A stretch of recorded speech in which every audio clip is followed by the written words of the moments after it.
Reality TV is one of the most popular genres on television today, in particular the talent competition show. It offers a roller coaster of emotions for the viewers and the promise of overnight success for the contestants. My name's David Morse and I'm thinking of entering Britain's Got Talent, the UK's largest talent competition show. Only problem is, I'm undecided. So, to help me make my mind up, I want to weigh up the pros and cons to see if entering such a show really does bring you the overnight success that it promises.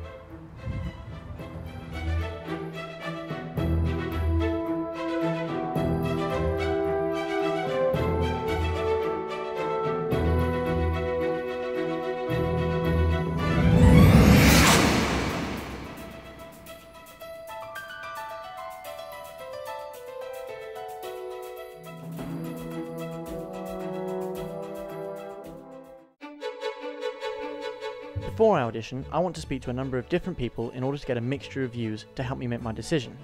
My first port of call is Dr. Lee Barron, who is a lecturer in celebrity culture.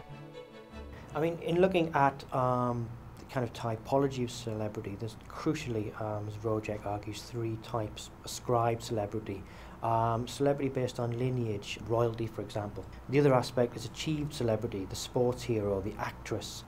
The third category is probably the most contemporary, the attributed celebrity. Crucially, that's being linked to reality television. People are becoming very famous almost by this kind of just presence on television. To get a better understanding of what made people audition for these shows, I went along to the Big Brother auditions to speak to some of the auditionees. I didn't quite know what to expect. Do you want to be famous? Oh yes, yeah. Definitely.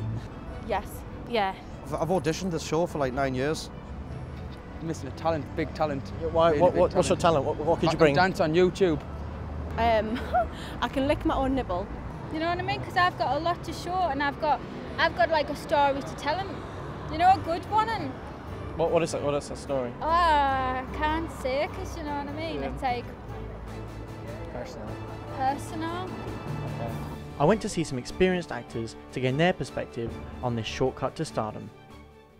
Mark, thanks very much for meeting with us. Welcome. First of all, you were Arwayne in Peter Kay's reality spoof TV show. What do you think about people who go on reality TV programmes and make a fool out of themselves just to become famous? Do you think it's either that, they want to be famous, or is it the big sort of machine of the reality TV genre? Well, I think it's a mixture of both, definitely. I think if you sign up for something like Big Brother, the producers have got it well planned to make it look like a fool. But if they're willing to sign up and do it, then I think they're happy to look like a fool because of what they might get out at the end of it, you know what I mean? I've been an actor for over 40 years. I trained at the Bristol Old Vic Theatre School. So obviously you're sort of a traditional actor. What do you think about this sort of new vogue of reality TV? Hands up, I plead guilty. I did watch. I mean, it was very entertaining, but and then it became disgusting, I think. But I would, you know, yours very old and angry. It became monstrous. They put in these people who can barely speak, let alone think or do it, or come up with any cogent thoughts about anything really, except whether their roots were showing, if in the girl's case, or how big their fake tits were. After talking to various people on the outside, I decided it was time to speak to someone who'd been through the experience and to get some tips and advice. Jonathan Leonard spent a short time on Britain's most controversial reality TV show, Big Brother. Quite strange auditions, basically. There's a basic entry qualification where they get you to speak for like 30 seconds. In that 30 seconds you have to sell yourself as much as possible on camera, and if you do that successfully you make it through to the next round of the auditions. They ask you questions like, what wouldn't you like to be asked by the producers, or what would you like to be asked by the producers, what wouldn't you want to talk about? And sure enough, whatever you put in the application form, the next day they're going to ask you those questions. So basically they pick through. Jonathan went on to say that he realised it was more about the TV than the reality. I believe that show is nothing but TV ratings and profit, to be honest with you.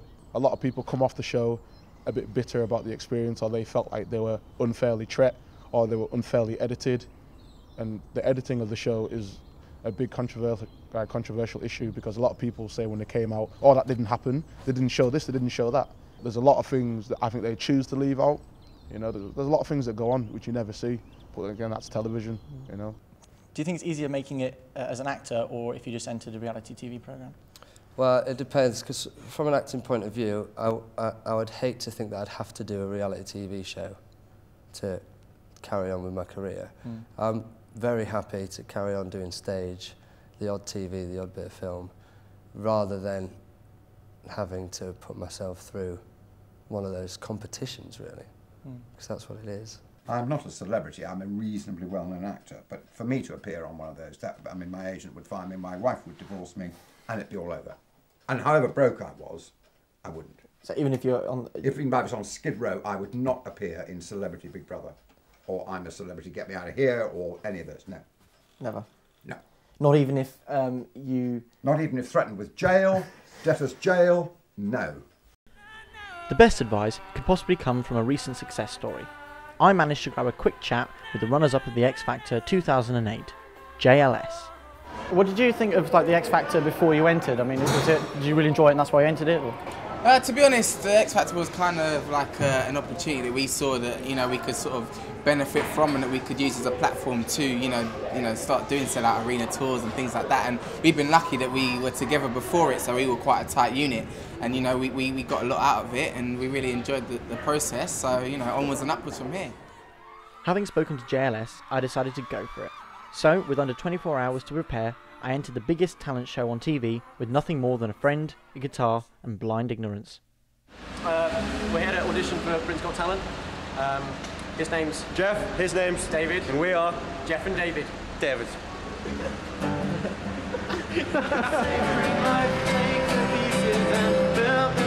I've forgotten how good it could be to feel alive. Build them skywards and take the pieces and build them skywards and take the pieces and build them skywards and take the pieces and build them up in the sky.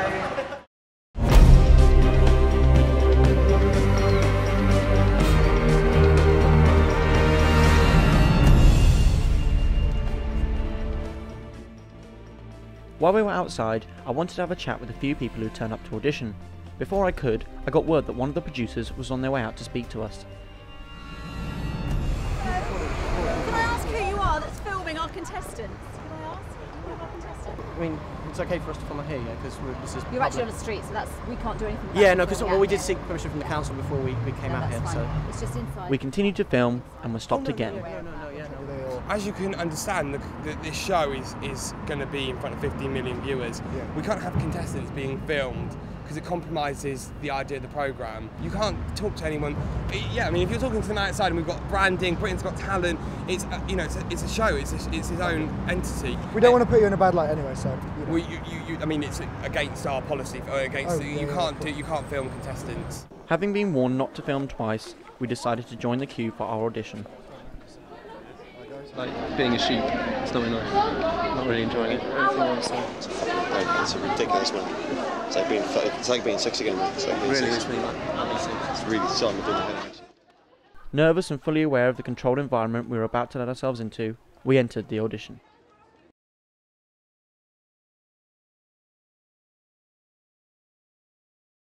A few months later, I received a letter from Britain's Got Talent. I called Geoff and we arranged to meet to find out the news together.